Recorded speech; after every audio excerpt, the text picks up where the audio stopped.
Chapter 429, Various Parties. The street lamps at night illuminated the wet ground, which was sent splashing by the occasional horse carriage that passed by. Backland was located in the middle of the kingdom, only dozens of kilometers from the Sanya Sea, and it rained frequently all year round. The highest temperature in July was only 28 degrees Celsius, and the lowest was around 2 degrees Celsius in winter. The weather seldom had a chance of dropping to 0 or lower, but this didn't stop people from feeling the cold here. Even the northerners from Fasak, who were used to living in ice and snow, sometimes couldn't bear the humidity that penetrated through their clothing and flesh. Klein stood behind the oriel window in a room which didn't have its fireplace lit. He looked at the tranquil scene outside and felt relaxed in his body, heart, and soul. As long as he gathered the ingredients and concocted the potion, he could immediately advance to sequence 6, becoming a faceless. The magician potion has been completely digested. The Desire Apostle was personally finished off by me, and he failed to escape. The Aurora Order's search of the Fool's believers is still going in circles. Apart from Mr. Azik being pursued by an unknown faction and the problem of the potion ingredients, I'm temporarily not troubled by anything. Klein leaned his body forward and took in a breath of air. He then looked at the fog that had condensed on the windows. The reason why he had risked his life to intercept the Desire Apostle was because he was afraid that the other party would have other plans, and thus smoothly escape from the pursuit of the official Beyonders. At that time, he might be remembered for his crucial advice and be avenged afterwards. As a cold-blooded, a devil was unlikely to take the risk of avenging his comrades, but that didn't mean that they wouldn't choose to vent their anger on someone who nearly caused their death. This operation was definitely necessary. Perhaps someone from the Twilight Hermit Order is somewhere receiving him. Once the Desire Apostle escapes, and with me not having any relevant information, perhaps I'll be prepared against a sequence 5, believing that I would be pretty safe once I advance to Faceless, but the Desire Apostle might very well use the information provided by the Abyss card, and the Twilight Hermit Orders help to advance to become a high-sequence Beyonder. Such a development is quite scary if I think about it. One is required to inflict the finishing blow of justice. Klein reflected over what had happened this afternoon and summarized his experiences and lessons. After enjoying the night scenery for a while, he returned to the sofa and sat down to think about his future plans. With the reward provided by the machinery Hivemind, I'll be able to afford the mutated pituitary gland and blood of a 1,000-faced hunter. The deep-sea Naga's hair simply requires me to have money. Such an ingredient should be relatively easy to find on the sea. I can get Mr. Hanged Man to help. The only problem is the human-skinned shadow characteristic. And even if there is a clue, I don't have enough money. With this in mind, Klein couldn't help but give a self-deprecating chuckle. I'm not a person who particularly loves money, it's just a very average preference. When I was in Tingen, I always encouraged Melissa to spend and urged her and Benson to hire a maid. I felt that no matter what, I should try to not treat myself too badly, and every time I did a covert operation, I always placed safety first and made sure to be careful so that I wouldn't be affected mentally because of the allure of wealth. However, in order to take revenge, I have to advance, and advancing requires me to buy expensive Beyonder ingredients. I can only accumulate every single penny and save whatever I can. He suddenly hunched his shoulders and felt that the coldness of the living room made a magician like him, who didn't have an excellent constitution, shudder. Therefore, he decided to take a shower, crawl into bed, and read in bed. There's only another 3 or 4 hours left before it's bedtime. There's no need to ignite the fireplace again. With a sigh, Klein got up and walked to the second floor. Under the steam cathedral. After Ikancer finished reading all the recorded statements, he picked up his coffee and took a sip. After a few seconds of silence, he pulled out the ancient silver mirror called Arodes. Carlson took a glance at it and asked curiously, "Deacon, if I ask the Honorable Arodes about an unsolved mathematical problem or a classical paradox, will it give me the correct answer?" Most of the time, it will directly reject you. If it thinks that you have ill intentions, it will even give you a lightning strike or make you suffer a curse that you would never want to face, Ikancer said with a sigh. It's a living sealed artifact with extremely high intelligence, not a rigid, rule-abiding difference machine. When using it, it's best not to think about trying to find loopholes. Carlson looked around at his teammates and kindly suggested, "Deacon, let me ask the question for you. I have nothing I need to hide." He straightened his back and assumed an open, honest posture. Ickanser smiled bitterly and said, "There's no need, I already know what I need to know. I'm no longer afraid of similar questions, and occasionally the Honorable Arodes will ask very profound questions. With your body's condition, the subsequent penalty won't be easy to bear." With that said, he clenched his fists before spreading his fingers apart and gently stroked the surface of the mirror thrice. In that subtle atmosphere, Ickanser asked in a deep voice, "Honorable Arodes, my question is, who or what faction instigated the Desire Apostle to assassinate Duke Negan?"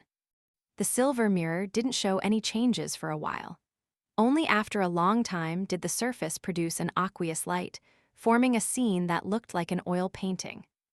It was a plain where the sun was about to set.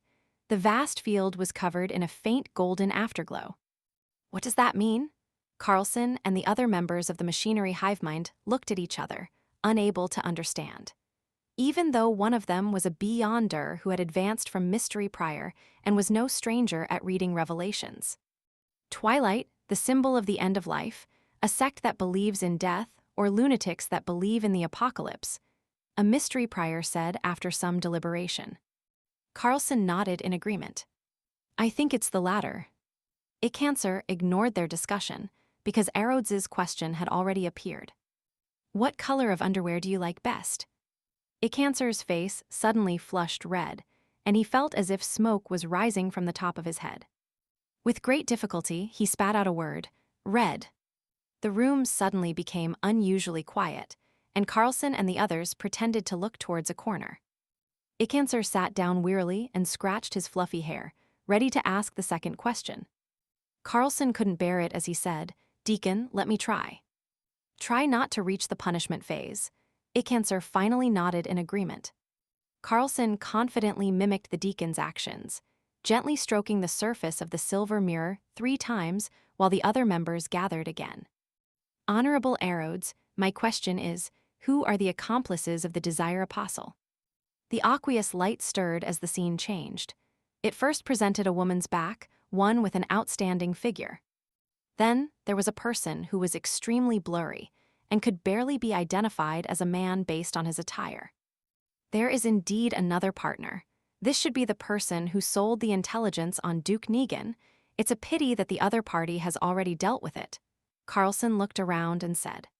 He felt that he had no secrets and didn't need to care about the questions that followed. This time, the choices that Arodes offered was a question, a mission, or a penalty. Without any hesitation, Carlson said, "Question." Words that looked like dripping blood quickly outlined the surface of the silver mirror. "Do you relieve yourself daily with your hand?" Carlson's lips quivered, and he felt his ears rapidly turn hot. Although this was something he found very normal, giving an answer in front of so many teammates, and his superior still gave him the urge to bury his head in the ground. "Yes," he answered very quietly. "Under St. Samuel Cathedral." Dolly, with her blue eyeshadow, tossed a stack of documents in front of Sol Assurer Sost. "All the information you want on the tarot card case." "It's smaller than I thought," Sost said, slightly surprised. Dolly snickered. "This is just an index." Upon seeing this, Leonard touched his lower lip with the palm of his red-gloved right hand. "Captain Sost, why don't we do a thorough investigation of the people who interacted with Jason Berea and compare it with the 2 previous cases? There might be clues to the organization that is symbolized by tarot cards." Duke Negan is a devout believer of the Lord of Storms, and he represents the interests of the Church of Storms in the political scene. The mandated punishers will definitely be frantically searching for the real culprit, so we don't need to get involved.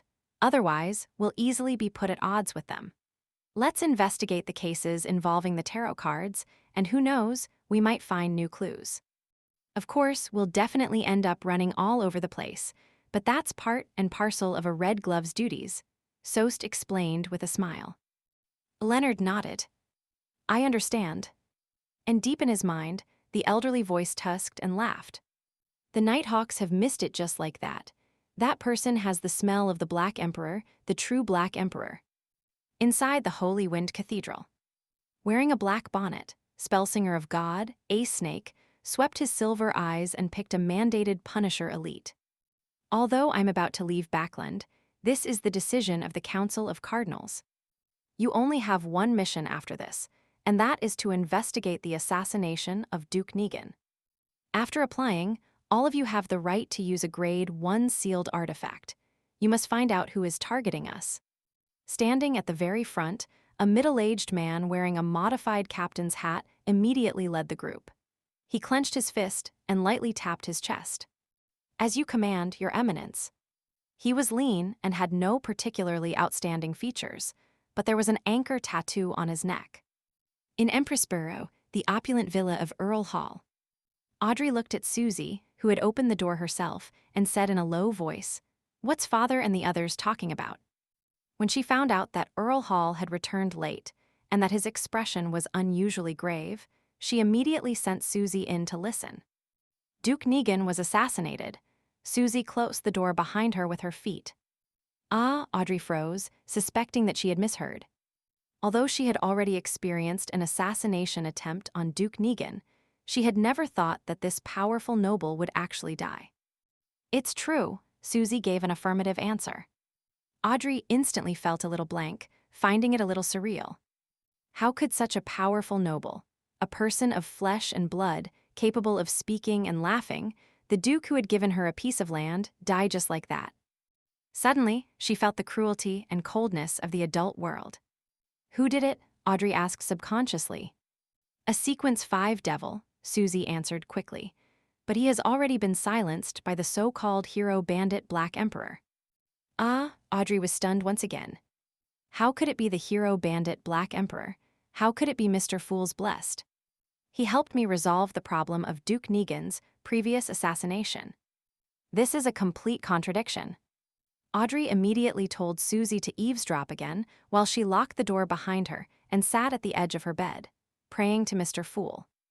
After she had finished reciting his honorific name and had described the assassination of Duke Negan, she asked with great trust, "Was your blessed present there?" After a while, she saw the endless gray fog and heard the voice of the Fool. "Yes. He's looking for the organization that directed the Desire Apostle." As expected, it wasn't arranged by Mr. Fool. Was the reason why he had his blessed stop Kalangos last time also because of that organization that's pulling the strings behind the scenes? Audrey relaxed and asked curiously, "What organization is that, for it to gain your attention?" A second later, she heard Mr. Fool reply in an unperturbed manner, "Twilight Hermit Order."